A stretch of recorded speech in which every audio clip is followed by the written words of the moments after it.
السلام علیکم۔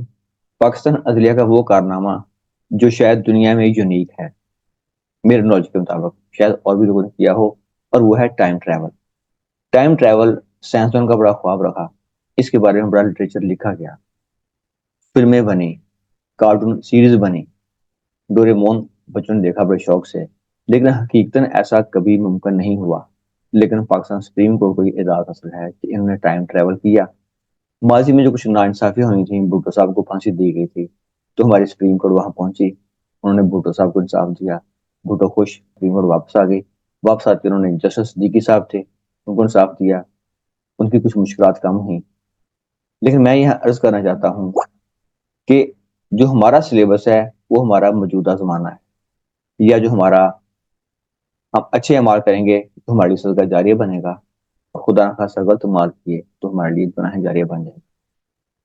سورہ نحل میں فرماتے ہیں اللہ پاک کہ اور اللہ پاک تمہیں عدل کا حکم دیتا ہے۔ جو ہمارے سراؤنڈنگ لوگ ہیں، ہم نے ہر جگہ عدل کرتے ہیں۔ حدیث قرآن پاک کی آیت ہے کہ وہ جو لوگ گزر گئے ان کے بارے میں تم سے سوال نہیں ہوگا۔ ہم سے سوال ہونا ہے آج کے لوگوں کے بارے میں، کیا ہم ان کو انصاف دے رہے ہیں؟ ہماری عدلیہ ہے ان لکیلی، اس کا نمبر ہے دنیا میں 130 آؤٹ آف 139۔ جائیں گوگل پہ، ابھی چیک کر لیں جا کے، جو انڈین ہیں ان کا 79 ہے۔ تو ہمیں غور کرنا چاہیے، ہمیں وہ سٹیپس لینے چاہیے کہ ہماری عدلیہ ٹاپ پہ آئے۔ ہمارے نبی صلی اللہ علیہ وآلہ وسلم صادق و امین تھے، انصاف بھی کرتے تھے اور بھرپور انصاف کرتے تھے۔ اس دور میں نمبر 1 پہ وہ تھے، آج ہمیں بھی نمبر 1 ہونا ہے۔ اور فرمایا گیا حدیث مبارکہ ہے کہ شرک جھوٹی گواہی شرک کے مساوی ہے، جھوٹی گواہی شرک کے مساوی ہے۔ اور جب جج صاحبان خدا نہ خواستہ غلط فیصلہ کرتے ہیں تو وہ تو اس سے بھی اگلے درجے میں چلا جائے گا۔ اور اب جانتے ہیں جو شرک ہے وہ ناقابل معافی گناہ ہے۔